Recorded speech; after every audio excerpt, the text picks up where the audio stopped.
स्वागत है दोस्तों हमारे YouTube चैनल ज्ञान सूत्र लैब में। मैं हूं अमित अंदर।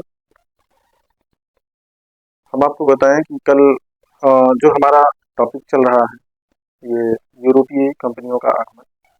जो हमारा टॉपिक चल रहा है वो है यूरोपीय कंपनियों का आगमन।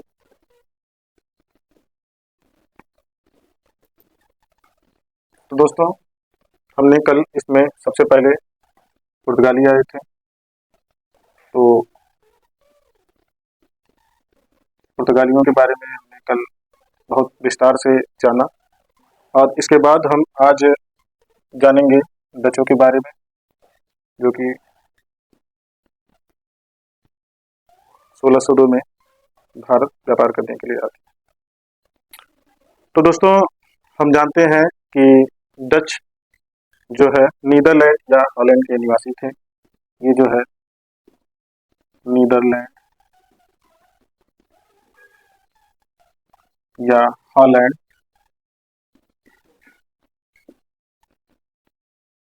के निवासी थे। और हम अगर अगली बात करें तो देखते हैं कि पुर्तगालियों के लाभ से प्रेरित होकर ये भारत में व्यापार करने आए। इनके बारे में एक बात और अगली बात करें तो है कि जो प्रथम डच नागरिक था, जिसका नाम है कार्नेलिस डी हस्टमान। जो कार्नेलिस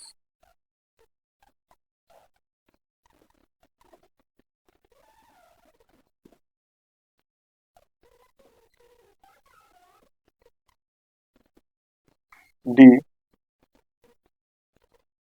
हस्टमान, ये 1498 में सॉरी दोस्तों, ये 1596 में ये भारत आता है।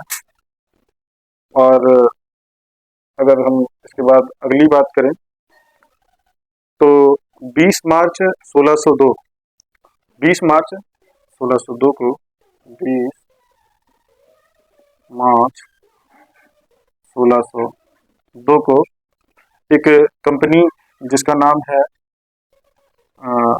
कंपनी कहते हैं Dutch east India company, east India company,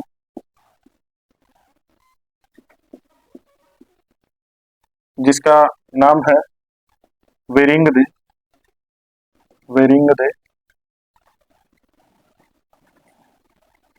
oriental इंडिसे, oriental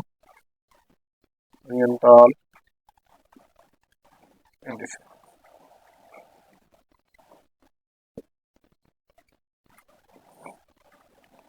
तो दोस्तों ये 20 मार्च 1602 को भारत आते हैं और सॉरी इसकी स्थापना की जाती है।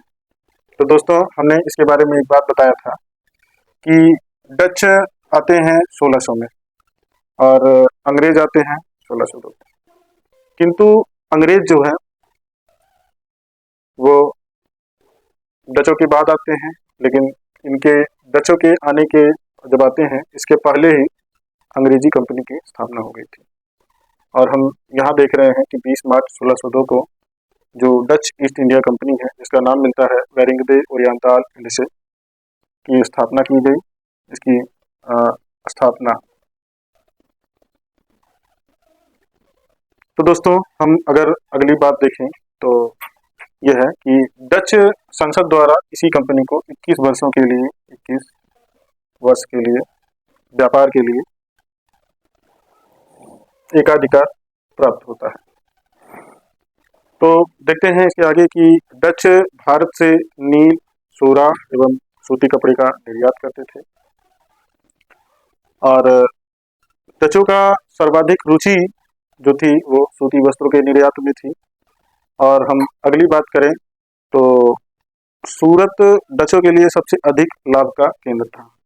तो सूरत जो था ये डचों का केंद्र था और ये डचों के लिए सबसे अधिक लाभ का केंद्र था।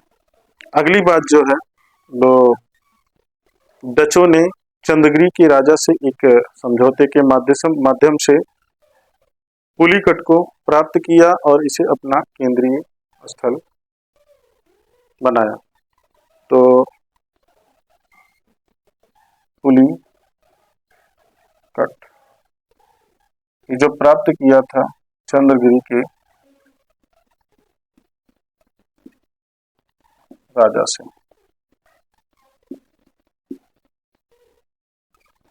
तो दोस्तों हम अगली बात हम देखें तो इसको जो है पुलिकट को अपना चंद्रगिरी के राजा से प्राप्त करता है और डच जो है इसको अपना केंद्र बना लेते हैं। तो दोस्तों अगली हम बात करें कि पुलिकट से डचों ने अपने सोने के सिक्के ढलवाए जिसे पगोड़ा कहा गया। और अगली बात अगर हम देखें तो 25 नवंबर 1759 को अंग्रेजों ने बेदरा का युद्ध लड़ा और इसमें डचों को पराजित किया और इसके साथ ही डच भारत से बाहर कर दिए गए।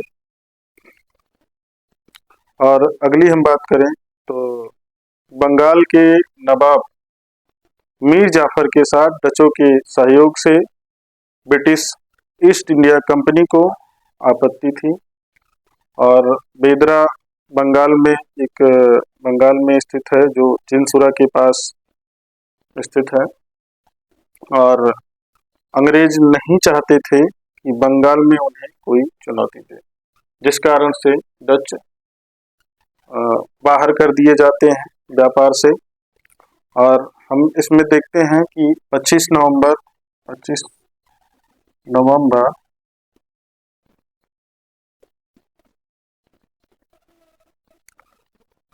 1759 को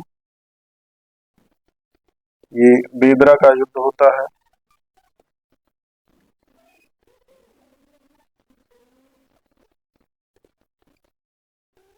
जिसमें डच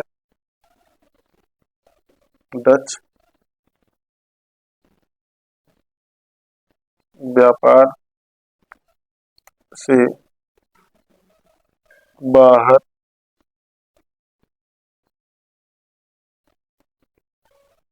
हो जाते हैं।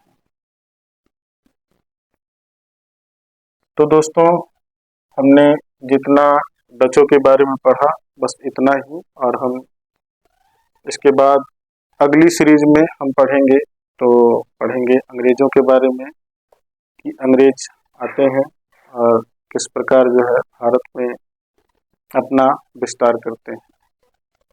तो दोस्तों हम अगली सीरीज में अंग्रेजों को पढ़ेंगे। बहुत बहुत धन्यवाद। जय हिंद दोस्तों।